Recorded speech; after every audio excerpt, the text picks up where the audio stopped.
की मांगें बहुत जायज़ हैं।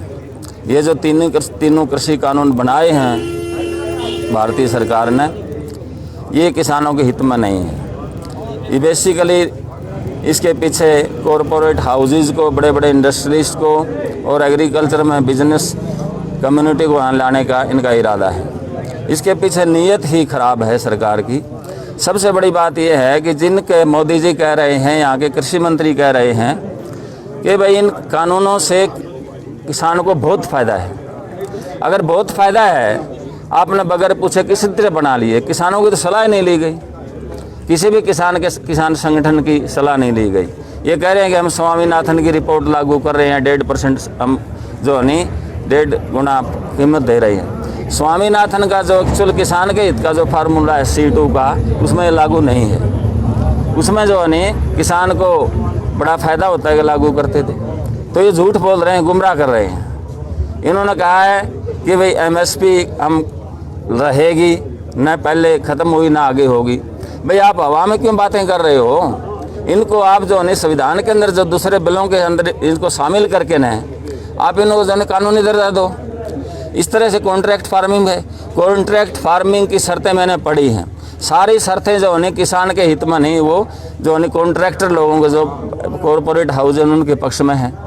तो ये सारा किसान आज कम से कम 11 दिन हो गए उनको संघर्ष करते हुए। जी, आप किसान आंदोलन का समर्थन कर रहे हो? मैं आज किसान आंदोलन के समर्थन में ही त्याग पत्र दे रहा हूँ।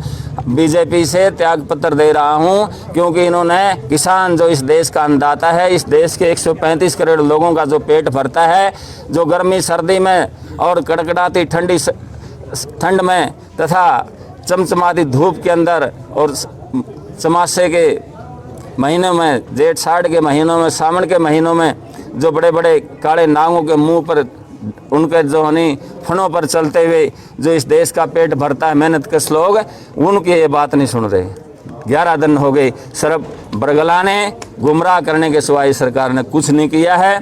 इसलिए मैं चाहता हूं, क्योंकि मैं बुनियादी तौर से किसान हूं, एक छोटे किसान का परिवार हूं, मेरे खून में किसानी है और मेरे जज्बातों में किसानी है। मैं किसानों का ही मैं आगे, किसान ही मुझे आगे लेकर आया है और मैं किसानों के लिए हर दम हर घड़ी हर बड़े संघर्ष के लिए मैंने सारे अपने अपने आदमियों को फ़ोन कर दिए हैं। कल टिगरी बॉर्डर में पहुंचा हूँ, वहीं पर अपने साधन लेकर जाएंगे। किसान एकता जिंदाबाद। अभी कुंवारों की पार्टी में गए थे, कुंवारे होते हुए, उस टाइम आपने क्या महसूस किया था? आज बीजेपी को छोड़ रहे हैं, कुंवारों की पार्टी को छोड़ रहे हो, आप क्या महसूस कर रहे हो? कुंवारे हैं तो रंडे हैं यार। अपने लोग आई छोड़ने रंडे हैं, कुंवारे थोड़े हैं। आपने नहीं, थोड़ा खुल के बताओ।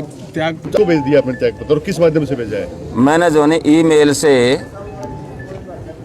हरियाणा प्रदेश की भारतीय जनता पार्टी के अध्यक्ष ओम प्रकाश धनखड़ के पास मैं भेज रहा हूं और मीडिया के माध्यम से भी भेज रहा हूं, आपके माध्यम से भी भेज रहा हूं। जी जी, अब आगे की आपकी पॉलिटिकल आदमी रहे हैं, विधायक बने आप, हल्के के लोग आपके कार्यकर्ता आपसे जुड़े रहे, आगे कौन सी पार्टी का रुख करना चाहोगे? अभी तो मेरे लिए फिलहाल किसान मेरी प्राथमिकता है। किसान आंदोलन में बढ़ चढ़कर हिस्सा लेना चाहता हूं। उसके बाद हल्के में बड़ी मीटिंग बुलाकर, कार्यकर्ताओं मीटिंग बुलाकर जो भी मुझे अपने साथी सहयोगी सलाह देंगे उसके हिसाब से मैं फैसला करूँगा। ये मीटिंग कितने टाइम के बाद बुलाओगे? ये मीटिंग हम जल्दी बुला लेंगे। जैसे ही किसान आंदोलन का समाधान होता है, किसानों की मांगें मानी जाती हैं, उसके बाद हम आगे राजनीति, क्योंकि मेरे लिए राजनीति बाद की बात है, किसानों का हित पहले है।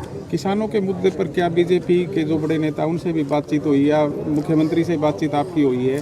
क्या बातें रही जिसको आपने? अब मैं नाम लेना ठीक नहीं समझूंगा। मेरे जो किसान नेता हरियाणा प्रदेश के बड़े बड़े 3-4 सबसे बात हुई है।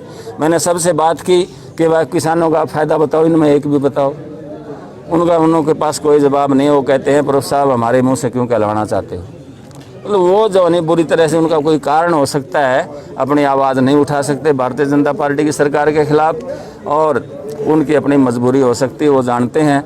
लेकिन मैं एक बात उनको भी कहना चाहता हूँ आपके माध्यम से कि आपने किसानों को आगे भेजा है, किसानों के कंधे पर आगे गए हैं आप, उनके हितों की जो नहीं आप आहुति मत दो, उनके लिए संघर्ष आपने मदद करी चुनाव में। हाँ जी, और है कि उनको चुप नहीं रहना चाहिए।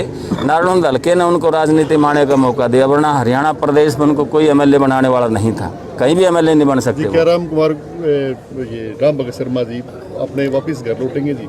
पुरानी पार्टी में? मैं क्या बताऊं भाई, अभी तो जो मेरे हल्के के जो वर्कर हैं, आप जैसे साथी हैं, जो कहेंगे उसके हिसाब से फैसला करेंगे। अभी किसी से कोई बातचीत अभी कोई बातचीत नहीं हुई है। हम तो अपने जो नहीं एक तूफान की तरह चलते हैं, फैसला ले लिया बस। बीजेपी के किसान नेताओं से आपने बात की, आप उनका नाम लेते हो डरते हैं? नहीं, मैं आप उनका नाम ले, हो सकते हैं वो भी रिजाइन दे के आपके साथ आ मैं जाए। कहता हूँ रिजाइन दें, मैं कहता हूँ रिजाइन देना चाहिए, ताकि सेंटर सरकार पर उनका दबाव बने और उनके कानों तक एक जायज़ आवाज़ होने किसानों की पहुँचे, उनको जनता में सुने। ये मैसेज गलत जाएगा कि मतलब तो मेरी अपनी जो है नहीं